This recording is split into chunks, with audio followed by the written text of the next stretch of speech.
Hey everybody, Aaron here. Just had a few thoughts that I wanted to get down before I forgot them. Um,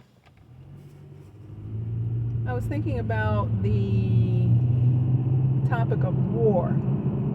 War. I've been thinking about war for the last couple of months. And the reason I've been thinking about war is because Black Americans and Black people all over the world have been caught in a war. They've been caught in a war with Rome. They don't realize it because Rome is operating through different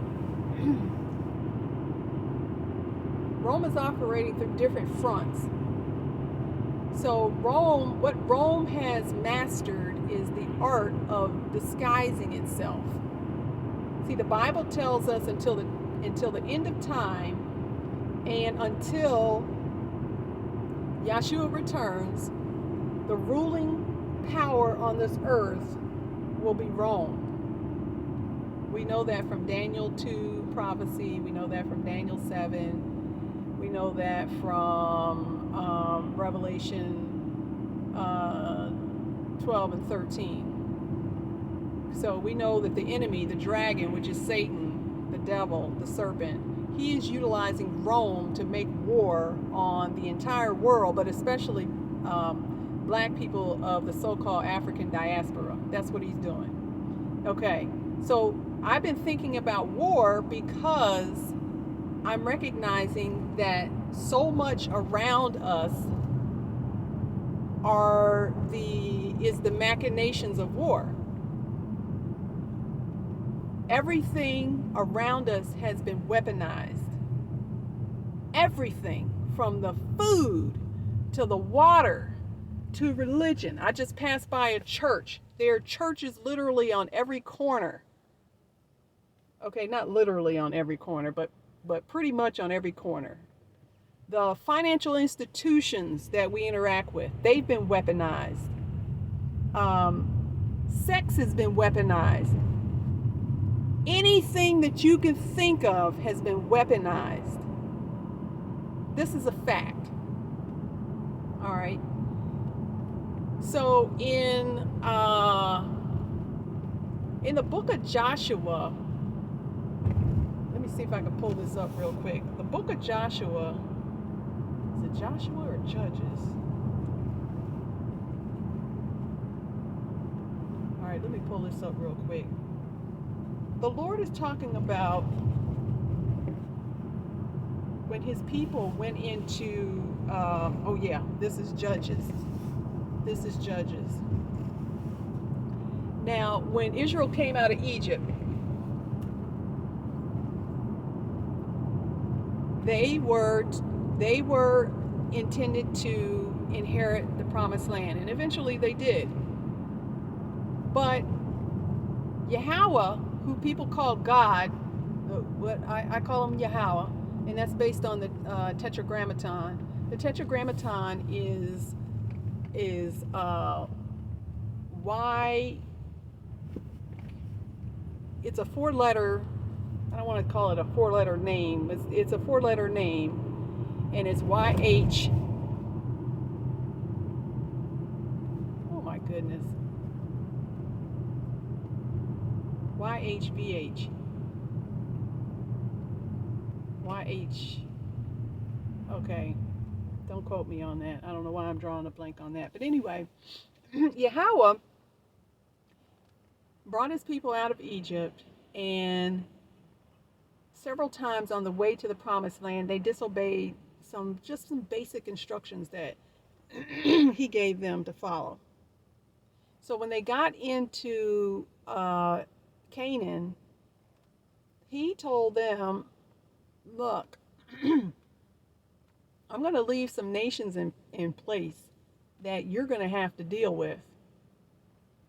Judges 3, 1 and 2 says, now these are the nations which Yahweh left to prove Israel by them, even as many of Israel as had not known all the wars of Canaan. Only the generations of the children of Israel, only that the generations of the children of Israel might know to teach them war, at the least such as before knew nothing thereof. And verse 3 talks about the particular foes that they were destined to meet, that the Lord left in the land so that they could learn lessons from war. So Yahweh purposed that Israel would learn war, a generation that didn't know anything about war. They would learn war, and we know later on that the purpose of that was to teach them that it's better to obey Yahweh. It's better to obey. So when I was thinking about this whole war thing, it just came to me a few minutes ago that there are some beneficial aspects of war. You know, when you think about war, you think about bloodshed, you think about men and women losing their lives, you think about destruction, you think about all these negative things. And to a big degree, that's true. But there are, in spite of that, there are some good aspects to being involved in a war, conducting warfare. And one of those benefits is war forces you into a position of a life or death position to defend something that is very important to you. It forces you to work together and defend something that's very important to you, your community, your nation. That's a good aspect of war.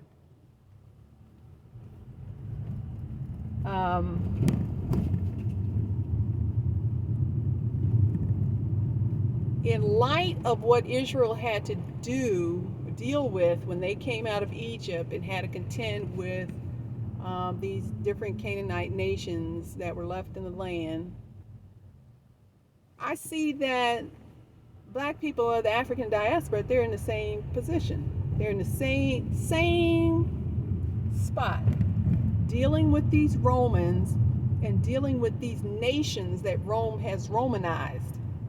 See, Romanization itself is a war effort. Rome learned that in order to maintain control of its empire, it needed to take its enemies and convert them into good Romans, Romanize them. And one of the ways they did that was through Christianity. Christianity was a way to Romanize the empire. Yeah, you just think about that for a minute. Think about that. And I guarantee some of you will be thinking about the Crusades. You're like, oh yeah, you know, the Christians did wage these crusades. There was a lot of bloodshed in the name of Christianity. Oh yeah, when you go through history. Yeah. But then some people will sit up here and say, well, since the Protestant Reformation and the religions that came out of the Protestant Reformation, the Christian religions, the Christian denominations that came out of the Protestant Reformation, we now can trust these groups because God used them. God raised up a witness through them, and that's a reasonable thought. It's a reasonable thought. It's a reasonable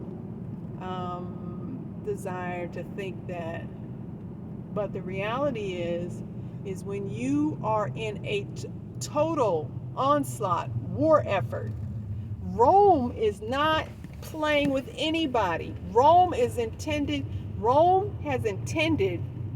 to grow as big as it can so that it can be a world power, a world government, a one world order. That's what it's doing. It's practically there. It's practically there, but there's a few things that are standing in the way. Rome is still hiding in the shadows and is not quite ready to totally reveal herself. And she's not willing to reveal herself because she's a coward. She's a coward. She wants to make sure she has placed herself in a position where once she just totally reveals herself, she knows she's going to win and there ain't nothing you can do about it. That's where we are right now. But these reformed denominations and religions that have come out of an attempt to reform Christianity, unfortunately, black people of the African diaspora had no hand in creating these organizations. Had no hand in it. So if that's the case, then these organizations that have risen up need to be scrutinized. The origins need to be looked at. Doctrines need to be looked at more closely to see if they follow in line with what the Bible teaches, because the Bible ultimately will tell you, will let you know what you're dealing with. If you follow what the Bible says about identifying the righteous man, the wicked man, the wise man, the foolish man, if you follow those instructions, you're going to know, you will be able to see who and what you're dealing with.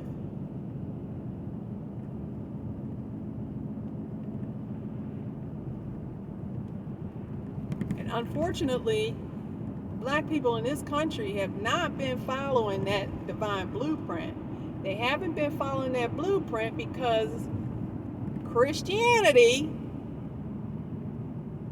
has caused them to trust in the leadership of the Christian church.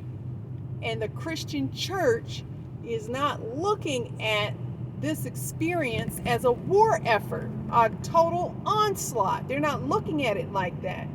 They're looking at it as this is a place that, it has a couple pitfalls here and there, but, get your education, settle down. This is your home. That's what Christianity promotes. And then on top of that, they promote, at some point in time, this Jesus person is going to come back and, he's going to take us all to heaven and woody woo, everything will be fine. All right, that's fantasy. That's fantasy.